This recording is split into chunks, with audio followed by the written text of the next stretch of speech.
Swaraj green fingers. अक्टूबर का महीना आ गया है, मानसून लगभग समाप्ति की ओर है और सर्दी की शुरुआत होने वाली है। तो ये मौसम हम सब गार्डनर के लिए बहुत ही इम्पोर्टेंट होता है और ऐसा माना जाता है कि इस मौसम में गार्डनर ने अगर अपने गार्डन की केयर कर ली है और उसे अच्छे से तैयार कर लिया है तो पूरी सर्दियाँ उसकी बहुत अच्छे से गार्डन में फूल खिलते रहेंगे, सब्जियाँ आती रहेंगी। और इसके अलावा जो भी पौधे उसके परमानेंट पेरिनियल प्लांट है या एनुअल प्लांट है, सीजनल प्लांट्स हैं, वो सब बहुत अच्छे से चलेंगे। तो आज के इस वीडियो में मैं अक्टूबर महीने में कौन कौन से ऐसे काम हैं जो हमें निपटा लेने चाहिए जिसकी वजह से हमारा गार्डन विंटर रेडी हो सके कि कंप्लीट चेकलिस्ट लेकर आई हूँ। तो क्या क्या काम हमें इस महीने में कर लेने हैं, ये सब जानने के लिए जुड़े रहिए इस वीडियो के अंत तक मेरे साथ। इस सीजन का सबसे इम्पोर्टेंट जो काम है वो है प्रूनिंग का काम। बरसात की वजह से पौधों की ग्रोथ बेतहाशा होती है और पौधे लगभग जंगल की तरह बढ़ने लगते हैं। लेकिन अर्बन गार्डन और जंगल में फ़र्क होता है, हमें अपने पौधों के शेप और साइज को मेंटेन करना होता है, इसलिए प्रूनिंग इम्पॉर्टेंट है। और प्रूनिंग क्यों करें, इसका एक और वजह यह है कि बरसात के मौसम में जब पौधे बहुत ज़्यादा बढ़ जाते हैं, उनमें थिकनेस भी ज़्यादा आ जाती है, तो कई बार पौधों में फंगस और दूसरी डिसीज वगैरह भी हो जाती है। तो जब हम उन पौधों को प्रून करते हैं तो वो उस तरह की समस्या पौधों से ऑलरेडी हट जाती है। तीसरी बात यह होती है कि पौधे इस टाइम जाने वाले होते हैं डोरमेंसी में, और ज़्यादातर पौधे नवंबर दिसंबर में सर्दी के सीजन में डोरमेंसी में जाते हैं। तो डोरमेंसी में जब पौधा जाता है तो वो अपने लाइफ फंक्शंस को ख़त्म कर रहा होता है, मिनिमाइज कर रहा होता है। वो ना इस टाइम फल देगा ना फूल देगा।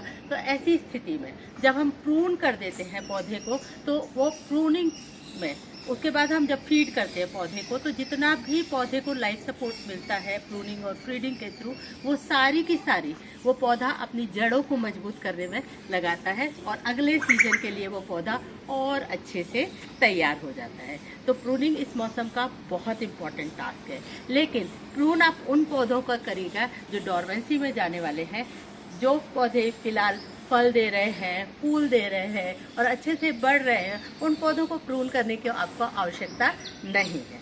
प्रूनिंग हमें ज़्यादातर परमानेंट प्लांट की करनी है जो कि आप डोरमेंसी में जाएंगे। और प्रूनिंग आप अच्छे से करिएगा, हार्ड प्रूनिंग आप कर सकते हैं। अभी थोड़ी साल बरसात ज़्यादा खिंच रही है तो अभी मैंने हार्ड प्रूनिंग शुरू नहीं की है। थोड़ा सा मौसम गर्म हो जाएगा तभी मैं हार्ड प्रूनिंग इनकी शुरू करूँगी, पर अक्टूबर के अंत तक हमें ये काम निपटा लेना होता है। इस मौसम में प्रूनिंग के बाद एक और जो मोस्ट इम्पॉर्टेंट काम है वो है फीडिंग का। प्लांट जो कि डोरमेंसी में जाने वाले हैं वो डोरमेंसी में जाएं, उसके पहले हमें उन्हें थोड़ी बहुत जो खाद होती है, खाद मिट्टी बदल कर और उनको अगले सीजन के लिए तैयार करना होता है, जिससे कि वो अच्छे से थ्राइव कर सके, सरवाइव कर सके।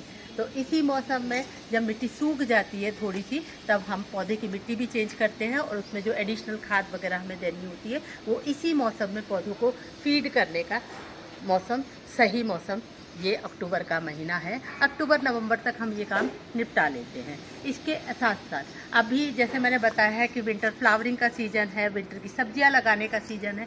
तो जो हमारी मिट्टी हम सर्दियों के लिए तैयार कर रहे हैं, सर्दियों के पेड़ पौधों के लिए तैयार कर रहे हैं, उस मिट्टी को अभी धूप अच्छी निकलती है, जैसे अक्टूबर को सेकंड समर कहा जाता है, तो हम उस मिट्टी को सोलराइट कर सकते हैं। मिट्टी गमलों में से निकाल के उसे थोड़ी धूप लगा के और उसमें फिर खाद वगैरह मिला के जो भी हम सॉइल मिक्सचर तैयार करेंगे उसमें हम अगले सीजन के जो सैपलिंग्स हैं वो लगा लें। उसके अलावा अगर बीज लगा रहे हैं तो बीजों से सब्जियां लगा रहे हैं, तो वो यही मौसम है कि हम उन्हें तैयार कर लें। तो ये काम भी इसी मौसम में किया जाना चाहिए। जैसे कि अभी अभी बरसात का मौसम निकल कर गया है, तो आपके जो मिट्टी के गमले हैं उनका स्वरूप खराब हो गया है और अब सही समय है कि हम मिट्टी के गमलों को, थोड़े से मौसम में गर्मी आ गई है तो उनको पुताई कर दें। रंगाई पुताई करेंगे तो वो तैयार हो जाएंगे हमारी दिवाली के लिए। मैंने भी अपने गमलों को तैयार करना शुरू कर दिया है, ये देखिएगा। और इसके लिए मैं लेती हूँ ये टेरिकोटा का पेंट है। ये बहुत ज़्यादा महंगा नहीं आता, 70 रुपये किलो करीबन ये आया था।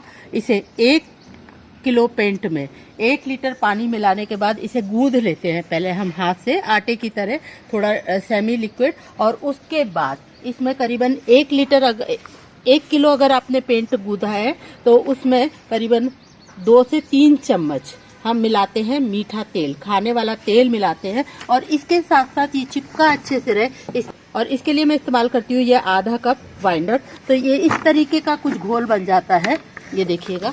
और इसे अब ये घोल बन गया है, इस घोल से अगर मैं पेंट करती हूँ तो मेरे गमलों में ये पेंट लगभग साल भर चिपका रहता है, उनमें कोई प्रॉब्लम नहीं होती, साल भर तक वो गमले खराब नहीं होते।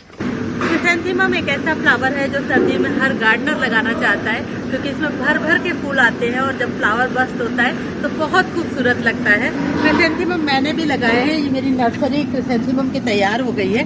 अब समय आ गया है कि हम क्रिसैंथेमम में पिंचिंग करें, क्योंकि जितनी अधिक पिंचिंग हम क्रिसैंथेमम में करेंगे और उतनी ही अधिक क्रिसैंथेमम हमारे लग कर आएंगे।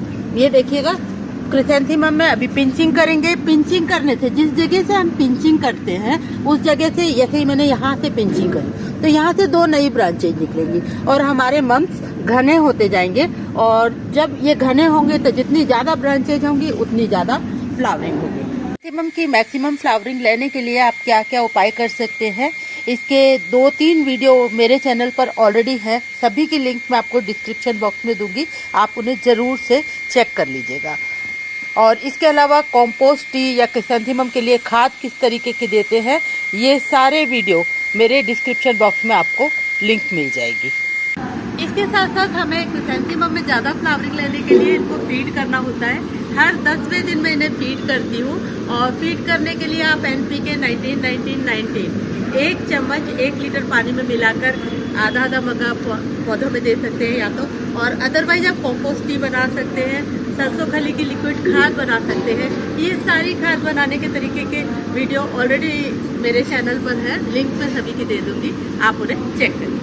वैसे सरसों खली की खाद के परिणाम क्रिसैंथेमम में बहुत अच्छे आते हैं और बहुत अच्छा फ्लावर बस्ट आपको देखने मिलता है। तो इस समय आप क्रिसैंथेमम की रेगुलर पिंचिंग कीजिएगा और एट द सेम टाइम उसे फीड कीजिएगा। और ये भी चेक कर लीजिएगा कि उसमें कोई कीड़े वगैरह तो नहीं लग गए हैं। अगर कोई कीड़े वगैरह हैं तो आप इसमें नीम ऑयल का स्प्रे करते रहिए। ये देखिए, ये देखिए, तो इसको कीड़ों से बचाना भी बहुत जरूरी है, क्योंकि कीड़े अक्सर लग जाते हैं।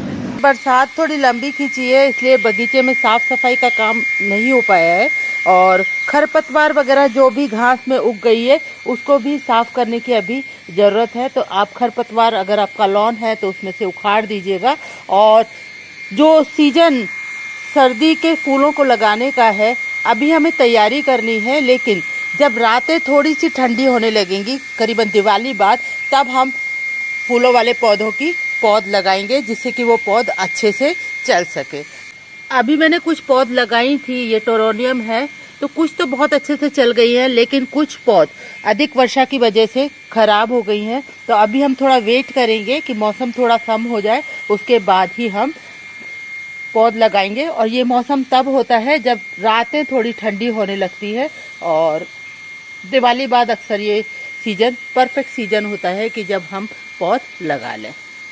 फ्रेंड्स, आई होप आपको मेरा ये वीडियो पसंद आया होगा, और अगर आपको मेरा ये वीडियो पसंद आया है तो इस वीडियो को लाइक कीजिएगा, कमेंट कीजिएगा, शेयर कीजिएगा, और मेरे चैनल को सब्सक्राइब जरूर कर लीजिएगा। और फ्रेंड्स, आपके कमेंट के द्वारा ही हमें पता चलता है कि आपको किस तरीके के कंटेंट देखना पसंद है, तो कमेंट सेक्शन में अपनी महत्वपूर्ण राय जरूर दीजिएगा। And a big thank you for watching this video till the end. Happy gardening.